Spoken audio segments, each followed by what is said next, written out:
News insight کے ساتھ میں ہوں عامر ضیاء۔ ملک کے بہت سے حصوں میں یقیناً کڑاکے دار سردی آ گئی ہے، لیکن پاکستان کا سیاسی پارہ جو ہے مسلسل بلند ہو رہا ہے۔ پی ٹی آئی کی حکومت مخالف سرگرمیاں اپنی جگہ پر، لیکن اب مدارس رجسٹریشن کے معاملے پر مولانا فضل الرحمان صاحب بھی جو ہیں خم ٹھوک کر میدان میں آ گئے ہیں۔ مولانا کا کہنا ہے کہ دینی مدارس سے متعلق نیا بل انہیں منظور نہیں۔ انہوں نے الزام لگایا کہ علماء کو تقسیم کرنے کی سازش کی جا رہی ہے، لیکن وہ ریاست سے تصادم نہیں چاہتے، صرف مدارس کی رجسٹریشن چاہتے ہیں۔ ہم فیصلہ کرتے ہیں اسلام آباد کی طرف مارچ کرنے کا، تو آپ تیار ہیں یا نہیں؟ ہم وہ لوگ نہیں ہیں کہ اسلام آباد کی طرف آئیں گے تو تم ہمارا راستہ روک سکو گے۔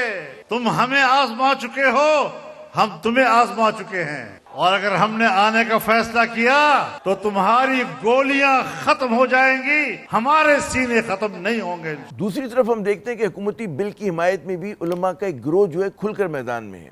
پاکستان علماء کونسل کے سربراہ علامہ طاہر اشرفی صاحب نے مولانا فضل الرحمان کو کہا ہے کہ خدا کا واسطہ ہے مدرسے کے پلیٹ فارم پر سیاست نہ کریں۔ اسلام آباد میں علماء و مشائخ اجلاس میں متفقہ قرارداد میں کہا گیا ہے کہ حکومت کسی بھی دباؤ میں مدارس کے موجودہ نظام کو تبدیل نہ کرے۔ ویسے حکومت کا کہنا ہے کہ مدارس کی رجسٹریشن کا بل جو ہے وہ قانونی پیچیدگیوں کے باعث جو ہے ایکٹ نہیں بن سکا۔ وزیر اطلاعات عطا تاڑر کہتے ہیں کہ ملک کے تمام جامعات وفاقی وزارت تعلیم سے وابستہ ہیں، اور حکومت چاہتی ہے کہ مدارس کے طلباء سے کوئی امتیازی سلوک نہ ہو۔ مدرسے کی تعلیم کو بھی حکومتی سطح پر تعلیم تسلیم کیا جائے، یہ مطالبہ سب کا متفقہ تھا، کوئی اس میں ایسا نہیں تھا جو یہ مطالبہ نہ کرتا ہو۔ مجھے خوشی ہوتی ہے جب میں دیکھتا ہوں کہ مدرسے کا کوئی بھی طالب علم جو ہے وہ کوئی سائنٹسٹ بن رہا ہے، کوئی پروفیسر بن رہا ہے، کوئی کسی فیلڈ میں جا رہا ہے، کوئی کسی فیلڈ میں جا رہا ہے۔ مقصد یہی تھا کہ قومی دھارے میں لایا جائے۔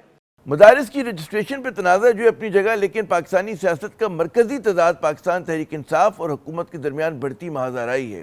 ایک طرف پی ٹی آئی نے سول نافرمانی کی تحریک چلانے کا اعلان کر رکھا ہے، تو دوسری جانب وہ مذاکرات کے لیے بھی کوشاں ہیں، لیکن اب بھی وہ حکومت سے زیادہ اسٹیبلشمنٹ سے مذاکرات کی متمنی ہے۔ قائد حزب اختلاف عمر ایوب صاحب کا کہنا ہے کہ پی ٹی آئی مذاکرات کے لیے تیار ہے، چاہے انسانوں سے ہوں یا فرشتوں سے۔ عمر ایوب کا کہنا تھا کہ بات نہ بنی تو سول نافرمانی کی طرف جائیں گے۔ جو بھی مذاکرات کے لیے تیار ہیں، وہ انسان ہوں یا فرشتے ہوں یا جو بھی، ہم لوگ مذاکرات کے لیے تیار ہیں انشاءاللہ۔ دوسری طرف ہم دیکھتے ہیں کہ علی امین گنڈا پور صاحب کہتے ہیں کہ سول نافرمانی کی تحریک ابھی حتمی نہیں۔ انہوں نے یہ بھی کہا کہ پی ٹی آئی پہ پابندی لگانے کی باتیں کرنے والے جو ہیں اپنی اوقات میں رہیں۔ اپنی اوقات میں رہو، اپنی مینڈیٹ چوری کر کے بیٹھے ہو، جو اوقات ہے اس میں رہو۔ اوقات سے جب بندہ باہر نکلتا ہے نا، چادر ذرا پاؤں پھیلاتا ہے تو نہ چادر رہتی ہے نہ پاؤں رہتے ہیں۔ یعنی کہ پاکستان کی سیاسی حدت میں اس سرد موسم میں بھی کمی کے کوئی آثار نہیں۔ ایک خبر جو پاکستانیوں کے لیے باعث تشویش ہونی چاہیے وہ یہ کہ ملک بھر میں انٹرنیٹ کی رفتار سست ہونے کے باعث فری لینسرز کو ملنے والا کام میں جو ہے 70% تک کمی آ گئی ہے۔ ورلڈ پاپولیشن ریویو نے انٹرنیٹ سپیڈ سے متعلق ایک رپورٹ جاری کی ہے، جس میں کہا گیا ہے کہ اس کی درجہ بندی میں پاکستان دنیا کے 198 نمبر پر ہے، اور پاکستان کی انٹرنیٹ جو سپیڈ ہے، رفتار جو ہے، وہ جنگ زدہ فلسطین، بھوٹان، گھانا، عراق، ایران، لبنان، لیبیا سے بھی نیچے ہے۔ اور ہم جانتے ہیں کہ پاکستان میں انٹرنیٹ اور سماجی میڈیا پر پابندیوں کی وجہ جو ہے، اور وہ یہ ہے کہ سماجی میڈیا پر حکومت پہ بڑھتی ہوئی تنقید۔ حکومت جو ہے عوامی رد عمل پہ تو شاکی ہے، اس کے خلاف اقدامات بھی کر رہی ہے، لیکن اس تنقید کی وجوہات دور کرنا اس کے ایجنڈے پہ نظر نہیں آ رہا۔ اسی تناظر میں یہ سوال اہم ہے کہ پاکستان میں سیاسی بے چینی اور عدم استحکام ختم ہونے کے کیا کوئی آثار ہیں؟ پی ٹی آئی اسٹیبلشمنٹ اور حکمران جماعتوں کو اس کے لیے کس قسم کا جو ہے فارمولا چاہیے؟ پی ٹی آئی کی جو جارحانہ حکمت عملی ہے، کیا اس کے لیے جو ہے اس کی مشکلیں جو ہے آسان کر رہی ہے یا اس کی مشکلات بڑھا رہی ہے؟